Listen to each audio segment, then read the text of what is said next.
Ce n'est pas la version qui a été racontée, mais la version qu'on a essayé de cacher. Les véritables personnes fortes grandissent toutes à travers l'adversité. Scipion, qui a vaincu Hannibal, le père de la stratégie, en est un parfait exemple. Pour sauver Rome du chaos, il devait affronter à l'extérieur le puissant roi carthaginois et à l'intérieur débattre sans relâche avec les membres du Sénat. En effet, Scipion voulait prendre l'initiative d'attaquer Carthage, mais les sénateurs, menés par Fabius, n'étaient pas d'accord. Ils préconisaient une stratégie de combat prudente, qui consistait, en termes simples, à user Hannibal à l'usure sur la péninsule italienne, l'empêchant de recevoir des renforts extérieurs et épuisant progressivement ses forces, jusqu'à ce qu'il n'ait plus d'issue et soit contraint de s'agenouiller devant Rome. Les deux parties ont alors engagé un débat houleux sur cette question. Fabius, qui était alors la personnalité la plus respectée du Sénat, a exposé son point de vue.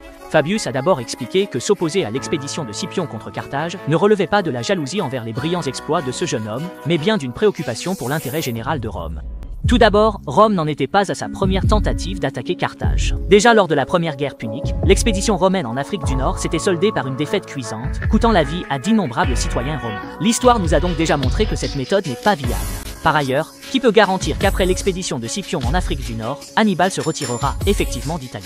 Et même si Hannibal revenait réellement défendre l'Afrique du Nord, quel en serait alors le résultat? Il est resté retranché des années dans la péninsule italienne, sans ravitaillement, et il a réussi à nous infliger des défaites humiliantes. S'il retourne sur son territoire, penses-tu que Rome aurait une chance de l'emporter? Si j'ai accepté que toi, gamin trop jeune pour ce rôle, prennes la tête de l'armée, c'est pour Rome, pour l'Italie, et non pour satisfaire tes ambitions personnelles.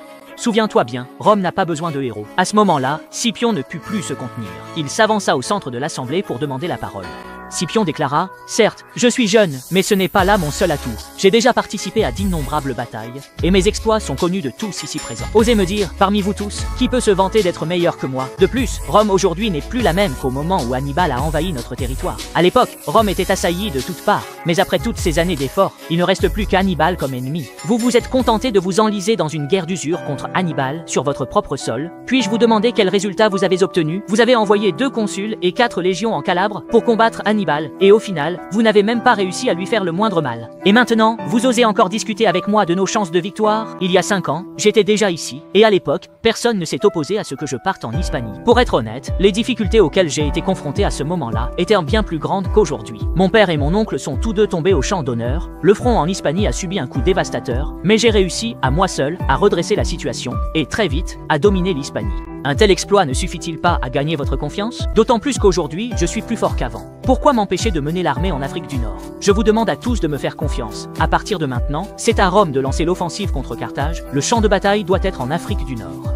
Les souffrances que Hannibal nous a infligées en Italie, nous, Romains, devons les lui rendre en Afrique du Nord.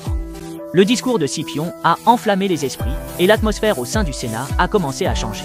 De plus en plus de personnes se rangent du côté de Scipion. Désormais, les deux opinions sont représentées à parts égales. Les plus âgés soutiennent Fabius, tandis que les plus jeunes sont davantage favorables à Scipion.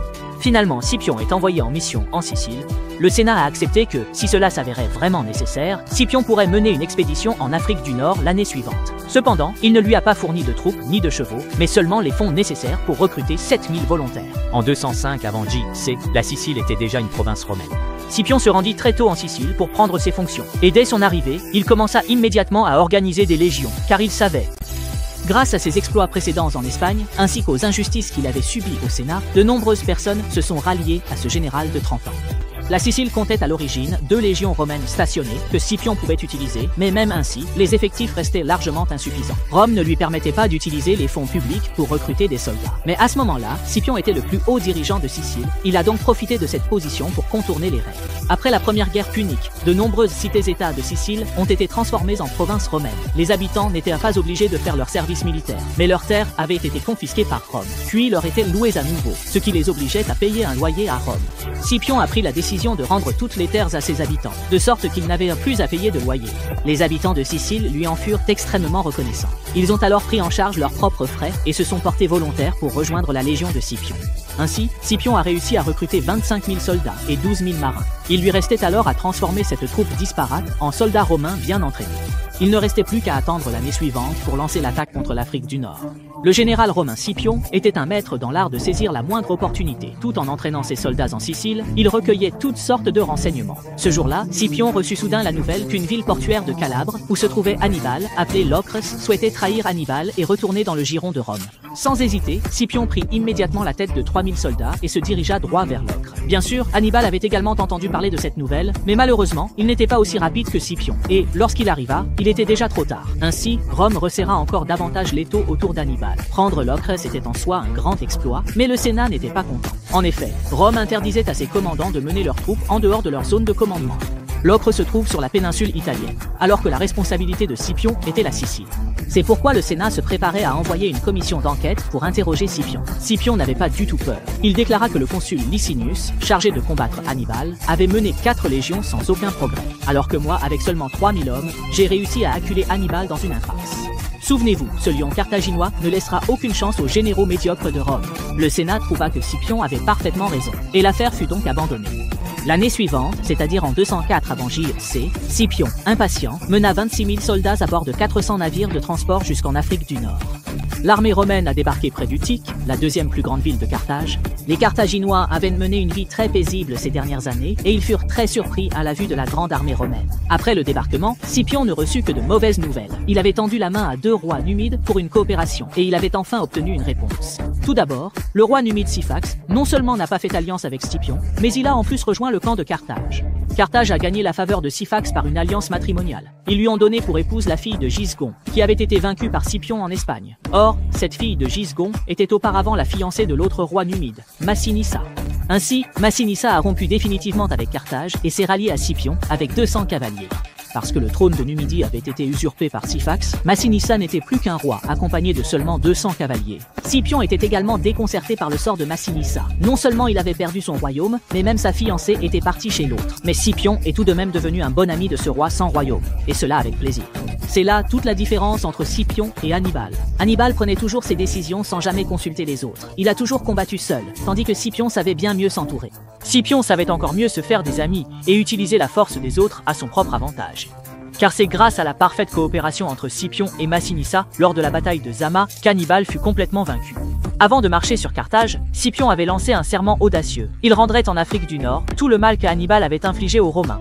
Mais la première année où Scipion entra en Afrique du Nord, il fut complètement différent d'Hannibal. La première année où Hannibal entra en Italie, il fut invincible, tandis que Scipion, lui, eut des résultats plutôt moyens pendant toute une année. Mais heureusement, le Sénat n'avait pas le temps de se soucier de la situation de Scipion, car cette année-là, Mago, le frère cadet d'Hannibal, mena 14 000 soldats et des provisions de renfort, débarquant à nouveau dans le nord de l'Italie, à Gênes, par la mer. Rome envoya 6 légions pour aller affronter Mago.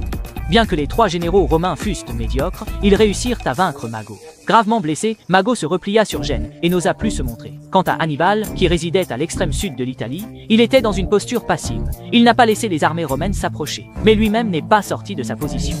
Finalement, c'est le front nord-africain qui a brisé cet état de stagnation. Les Carthaginois furent complètement pris de court en voyant la grande armée romaine débarquer. Il leur fallut plusieurs mois pour s'organiser et opposer une résistance aux troupes de Scipion. Parmi eux se trouvait l'armée carthaginoise de 33 000 mercenaires commandée par Giscon, ainsi que 60 000 soldats numides sous la direction de Syphax. Carthage et la Numidie comptaient au total 93 000 hommes, alors que Scipion n'en avait que 26 000.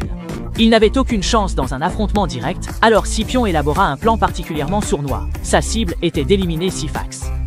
C'est la femme la plus malheureuse que j'ai jamais vue. Bien qu'elle fût déjà fiancée, elle fut contrainte d'épouser l'ennemi de son fiancé. Finalement, elle retrouva les bras de son bien-aimé. Mais le cadeau de mariage qu'elle reçut fut une coupe de poison.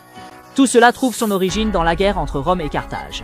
Le général romain Scipion, afin d'éliminer 60 000 soldats numides, fit semblant de vouloir négocier la paix avec Carthage et espéra que Syphax, le roi de Numidie, servirait de médiateur entre Rome et Carthage. Le roi accepta bien volontiers, car il n'avait rien à gagner dans cette guerre. S'il avait envoyé des troupes pour aider Carthage, c'était uniquement parce que son beau-père, Giscon, était le général en chef des armées carthaginoises. Et la demande de Scipion flattait énormément la vanité du roi. Ainsi, les émissaires de Scipion commencèrent à fréquenter régulièrement le camp des troupes numides. Ce que le roi ignorait, c'est que ceux qui entraient et sortaient de son camp n'étaient pas de simples émissaires, mais des généraux romains issus de familles nobles. Leurs accompagnateurs, qui semblaient n'être que de simples esclaves, étaient en réalité des officiers aguerris et des centurions. Scipion prenait délibérément son temps pour faire traîner les négociations. En apparence, les échanges étaient très fréquents, mais en réalité, rien de concret n'était discuté. Ainsi, chaque général romain connaissait parfaitement jusqu'au nombre de trous de souris dans le camp numide. Puis, Scipion annonça soudainement au roi qu'il ne voulait plus négocier, laissant ce dernier complètement perplexe. Mais le roi eut rapidement sa réponse, car Scipion organisa très vite une attaque nocturne. Au cours de cette attaque nocturne, les Numides et les Carthaginois perdirent au total 30 000 soldats, mais ils n'en tirèrent aucune leçon. Quelques mois plus tard, Giscon reprit des forces et força de nouveau son gendre, le roi numide, à partir en campagne avec lui. Malheureusement pour eux, cette fois-ci, leur défaite fut encore plus cuisante. Scipion utilisa sa cavalerie pour prendre l'initiative, privant ainsi les ailes de l'armée carthagino-numide de toute protection. Puis il ordonna aux légions romaines d'encercler l'ennemi. Comme l'encerclement n'était pas parfait, Giscon parvint à s'enfuir et retourna dans la capitale, Carthage, tandis que le roi Syphax s'échappa en Numidie. Scipion n'avait pas l'intention de laisser Syphax s'en tirer, il mena ses troupes jusqu'en Numidie et captura le roi. Car Scipion voulait aider son ami Massinissa à restaurer le royaume de Numidie. Après être retourné au palais royal, Massinissa retrouva sa fiancée, qui avait déjà épousé le roi. Peut-être était-ce parce que cette femme était trop belle, ou peut-être par vanité, mais Massinissa célébra immédiatement un mariage avec l'épouse du roi. Lorsque Scipion l'apprit, il reprocha à son ami de manquer d'ambition. Cette femme était déjà l'épouse de Syphax, elle devrait maintenant être envoyée à Rome et réduite en esclavage à Baiae.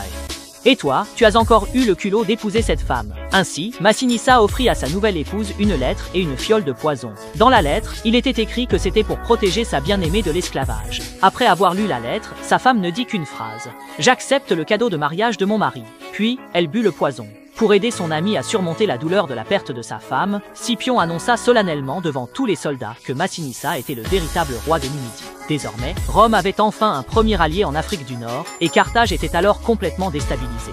D'un côté, ils envoyèrent des émissaires pour négocier la paix avec Scipion, et de l'autre, rappelèrent Hannibal en urgence.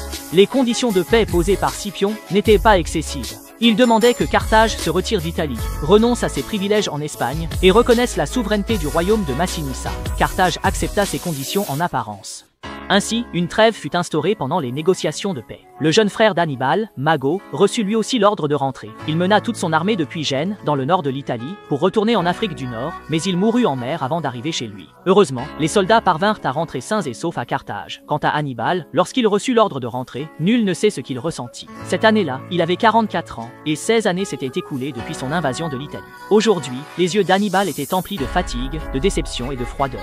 La fougue des débuts avait disparu. Hannibal ne souhaitait plus qu'une chose, retourner à Carthage pour livrer une ultime bataille décisive contre Scipion. Tu n'as sûrement jamais vu un général aussi impitoyable. Après avoir partagé joies et peines avec ses hommes pendant 16 ans de campagne, il les abandonna sans remords au moment de rentrer au pays. Cet homme, c'est Hannibal, surnommé le père de la stratégie. À cette époque, la patrie d'Hannibal, Carthage, était constamment en conflit avec Rome, qui ne cessait de gagner en puissance. Finalement, en 218 avec JC, Hannibal lança la célèbre deuxième guerre punique. Il mena une grande armée à travers les Alpes pour entrer en Italie, combattant sur le territoire romain pendant 16 ans, presque sans jamais connaître la défaite. Ce qui est encore plus remarquable, c'est que durant ces 16 années, Hannibal ne reçut que 2 fois des ravitaillements extérieurs. Lorsqu'il se trouvait dans la région des Pouilles, il pouvait compter sur le pillage du blé local pour nourrir ses soldats. Mais plus tard, Hannibal fut repoussé jusqu'à la Calabre, à l'extrême sud de l'Italie, une région où les terres sont parmi les plus pauvres en ressources.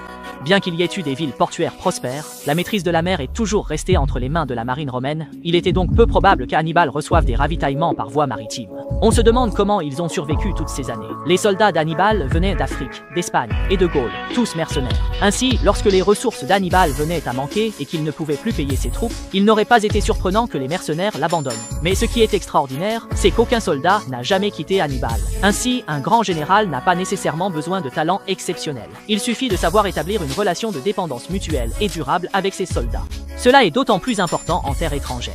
Lorsque Hannibal fut rappelé d'urgence à Carthage pour faire face à Scipion, il décida de ne ramener que 15 000 soldats d'élite, ce qui affola tous les autres soldats restés sur place. Toutes ces années, ils avaient commis d'innombrables exactions sur la péninsule italienne, et les Romains ne manquèrent pas de se venger. Ils supplièrent Hannibal de les emmener, mais Hannibal refusa catégoriquement, et de nombreux soldats s'accrochèrent désespérément au navire, sur le point de partir, refusant de lâcher prise. Hannibal ordonna aux soldats sur le navire de lever leurs arcs et de tirer sur ses compatriotes qui voulèrent partir avec lui. Quand Hannibal est arrivé, il n'était qu'un jeune homme de 29 ans. Aujourd'hui, c'est déjà un oncle borgne de 44 ans. On se demande vraiment avec quel état d'esprit il a quitté la péninsule italienne. Mais le cœur des Romains était sans aucun doute empli de joie. Les sénateurs se sont rendus en masse chez Fabius pour célébrer le départ d'Hannibal. Fabius, ce partisan de la guerre d'usure, était aussi le bouclier sage de l'Italie, aidant Rome à traverser les moments les plus difficiles. Un mois après le retrait d'Hannibal d'Italie, il s'est éteint à l'âge de 72 ans. Malheureusement, il n'a pas pu assister à la victoire finale de Rome. Hannibal était sans conteste un grand général. Il a porté tout un pays sur ses épaules à lui seul. Scipion avait déjà soumis Carthage, qui était sur le point de capituler, et menait activement des négociations de paix. Mais dès que Carthage a appris le retour d'Hannibal, elle a aussitôt retrouvé de l'assurance. Non seulement elle a mis fin aux négociations de paix, mais elle a aussi retenu une flotte romaine sans la rendre, forçant Scipion à se préparer à reprendre la guerre. Hannibal de son côté se préparait activement au combat. Comme Fabius le redoutait, après son retour, Hannibal a pu reconstituer pleinement ses forces. En 202 avant J.C., les forces d'Hannibal étaient déjà montées à 46 000 hommes, dont 4 000 cavaliers et 80 éléphants de guerre. Il y a plus de 2000 ans, cela représentait sans aucun doute une grande armée. Mais Hannibal n'était toujours pas satisfait, car le nombre de cavaliers restait trop faible, et leur qualité laissait encore plus à désirer. Autrefois, la cavalerie carthaginoise provenait principalement de Numidie. Mais désormais, la Numidie s'était alliée à Rome. Hannibal n'eut donc d'autre choix que de demander au fils de Syphax, l'ancien roi numide déchu, de mener tous ses cavaliers restants au combat. Le fils de Syphax accepta sans hésiter et promit d'amener 2000 cavaliers au combat. Cependant, étant constamment poursuivi par Massinissa, il lui faudrait encore un certain temps avant de pouvoir rejoindre Hannibal. De son côté, Scipion invita également Massinissa, l'actuel roi de Numidie, à participer à la guerre. Massinissa déclara qu'il viendrait en renfort avec 6000 fantassins et 4000 cavaliers. Avec ces 10 000 hommes supplémentaires, les forces de Scipion atteindraient à peine 40 000 soldats. De plus, Massinissa n'était pas encore arrivé. Hannibal et Scipion espéraient tous deux rejoindre rapidement leurs alliés. C'est pourquoi ils marchèrent tous deux vers le même endroit, Zama. Une bataille décisive pour le cours de l'histoire, la bataille de Zama, était sur le point de commencer. Si l'on devait citer les 5 plus grands généraux de l'Antiquité occidentale, Hannibal et Scipion en feraient assurément partie. Et même si l'on dressait la liste des 10 plus grands commandants de toute l'histoire occidentale, ils y figureraient encore tous les deux. De plus, ces deux grands hommes se sont affrontés lors d'une bataille qui a déterminé le destin du monde méditerranéen, la célèbre bataille de Zama. Entre maîtres, l'affrontement commence souvent bien avant la rencontre sur le champ de bataille. Tout d'abord, leurs itinéraires de marche étaient déjà très étranges. Les deux armées ne se dirigeaient pas l'une vers l'autre, mais avançaient toutes deux vers le territoire de la Numidie.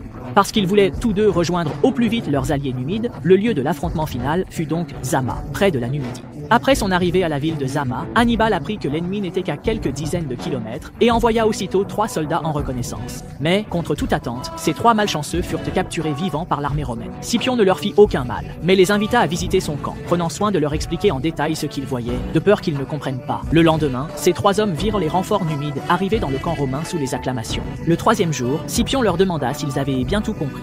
Ils pensèrent que comprendre signifiait que leur heure était venue, mais ils répondirent honnêtement qu'ils avaient vu tout ce qu'ils voulaient. À leur surprise, Scipion ne les tua pas et envoya une escorte pour les raccompagner hors du camp. Les 3 firent leur rapport à Hannibal sur leur expérience. Hannibal resta silencieux. Il fut surpris par la grandeur d'esprit de Scipion et pensa pouvoir traiter avec lui. Cette personne pouvait sortir. Ils envoyèrent un émissaire pour demander une rencontre face à face avec Scipion. Les 2 hommes convinrent de se retrouver sur une petite colline. Ils laissèrent la cavalerie à mi-hauteur, puis se présentèrent à la rencontre avec leur interprète.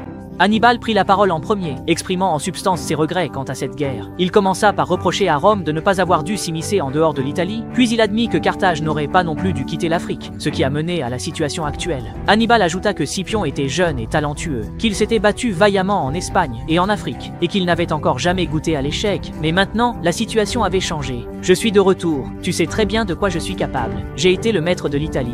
Je suis même allé jusqu'aux portes de Rome. Moi, Hannibal, j'ai été le juge du sort de Rome. Mais je ne suis pas arrogant. Nous avons un avenir devant nous, alors faisons en sorte d'accomplir de bonnes choses. Dans notre affrontement, même si tu gagnes, cela ne changera pas grand-chose. Mais si tu perds, tous tes exploits glorieux jusqu'à présent disparaîtront, et tu seras couvert de honte. J'ai donc une proposition à te faire. Que la Sicile, la Sardaigne, l'Espagne et tous les autres territoires que nous disputons reviennent à Rome. Ensuite, les Carthaginois jureront solennellement de ne plus jamais recourir à la force pour tenter de reprendre ces territoires. Je suis convaincu que de telles conditions permettront à Carthage d'avoir un bel avenir et t'apporteront, à toi et à tous les Romains, un immense honneur. Hannibal a terminé de parler, c'est maintenant au tour de Scipion, de 12 ans son cadet, de prendre la parole. Scipion dit: c'est Carthage, et non Rome, qui a déclenché cette guerre. Aujourd'hui, les dieux soutiennent les Romains et les guident vers la victoire. Mais si, avant que je ne marche sur l'Afrique du Nord, tu retires volontairement tes troupes d'Italie, je te donnerai une réponse qui te satisfera. Mais malheureusement, quitter l'Italie n'était pas ton intention initiale. C'est ma victoire en Afrique du Nord qui t'a forcé à partir à contre-cœur. Dans ces circonstances, les conditions de négociation doivent forcément changer. N'oublie pas les conditions de paix précédentes. Le Sénat les avait déjà acceptées, mais c'est Carthage qui a manqué à sa parole, provoquant ainsi la rupture des négociations. Alors, Hannibal, prépare-toi bien pour la bataille de demain, car les Carthaginois, et toi en particulier, n'êtes vraiment pas fait pour survivre en temps de paix. Hannibal, voyant qu'il n'y avait plus rien à dire, descendit la montagne, et chacun retourna dans son camp. On se prépare pour la bataille du lendemain. Cette bataille ne va pas seulement décider du destin de Carthage et de Rome, elle va aussi déterminer l'avenir du monde méditerranéen. C'est un affrontement qui va façonner le futur de la Méditerranée, et son intensité est considérée comme un sommet inégalé en Occident. Les deux camps opposés sont Rome et Carthage, et la formation des armées est d'une ingéniosité que même les généraux médiocres n'auraient jamais pu imaginer en rêve. Cette bataille porte la tactique et la stratégie à leur paroxysme. La bataille de Zama, à l'automne de l'an 202 avant JC.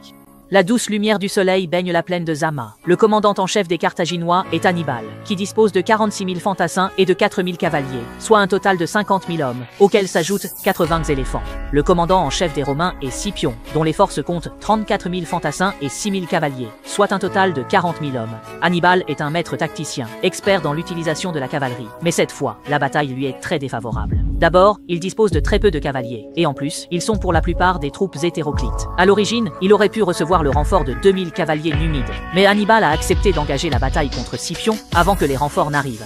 Même dans une situation aussi défavorable, ce tacticien hors pair a tout de même déployé une formation irréprochable. Hannibal a placé les 80 éléphants en première ligne de son dispositif, la deuxième ligne étant composée de 12 000 fantassins, la troisième de 19 000 fantassins, et chaque aile était solidement défendue par 2000 cavaliers. Ensuite, il a déployé à 200 mètres à l'arrière les 15 000 soldats de sa garde personnelle qu'il avait ramenés d'Italie. En formant une telle disposition, l'intention était claire. D'abord, les éléphants devaient perturber la formation ennemie, puis engager la deuxième ligne d'infanterie. Ces fantassins étaient les plus faibles en puissance de combat et allaient vite être anéantis par les légions romaines. Ensuite venait la troisième ligne, plus puissante, comprenant des mercenaires de Macédoine et des cavaliers protégeant les flancs. Cependant, cette ligne servait aussi de chair à canon. Leur rôle était d'épuiser les principales forces romaines. Quand les fantassins lourds romains seraient déjà épuisés à force de brandir leurs épées, Hannibal engagerait alors ses 15 000 gardes personnels, les plus puissants de ses troupes. Une fois la victoire de cette bataille assurée, il n'importait pas que les soldats des trois premières lignes soient entièrement anéantis. Si cela avait été un autre général romain qu'Hannibal avait affronté auparavant, cette tactique aurait certainement abouti au succès. Malheureusement, cette fois, son adversaire était Scipion. Les Romains excellaient dans l'utilisation de la phalange d'infanterie, mais Scipion était différent. Il avait appris d'Hannibal à utiliser la cavalerie. Lors de la bataille de Zama, Scipion adopta une tactique qui n'avait jamais été tentée auparavant. Lorsqu'il combattait, les légions romaines plaçaient généralement l'infanterie légère à l'avant, suivie de l'infanterie lourde.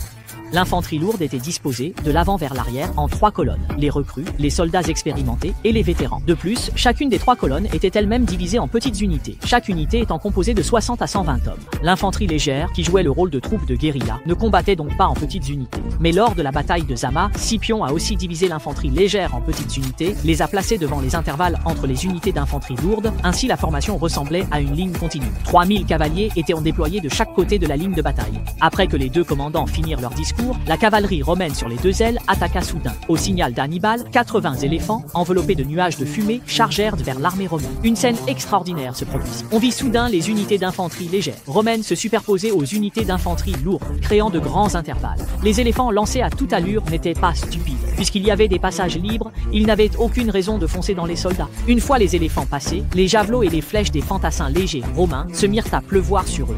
Ainsi, le troupeau d'éléphants d'Hannibal fut facilement neutralisé par Scipion. Plus de 100 ans auparavant, Alexandre avait aussi utilisé cette méthode pour contrer les éléphants de l'armée perse. La seule différence était l'espèce d'éléphant. Les Perses utilisaient des éléphants d'Inde, tandis qu'Hannibal employait des éléphants d'Afrique. Pendant ce temps, l'affrontement entre les fantassins au centre du champ de bataille commença. Les deux premières lignes d'infanterie d'Hannibal comptaient 31 000 hommes, tandis que l'infanterie romaine en comptait 28 000. En nombre, Hannibal avait l'avantage, mais en puissance de combat, l'armée romaine était supérieure. À ce moment-là, la cavalerie carthaginoise sur les deux flancs avait déjà commencé à battre en retraite, laissant l'infanterie sans protection et complètement exposée. Scipion ne laissa pas passer cette occasion et ordonna immédiatement à l'infanterie lourde d'attaquer simultanément de front et sur les deux flancs, créant ainsi une tendance à l'encerclement sur 3 côtés. Cette troupe disparate de Carthaginois paniqua complètement, tenta de s'enfuir, mais se retrouva bloquée à l'arrière par les 15 000 soldats d'élite d'Hannibal.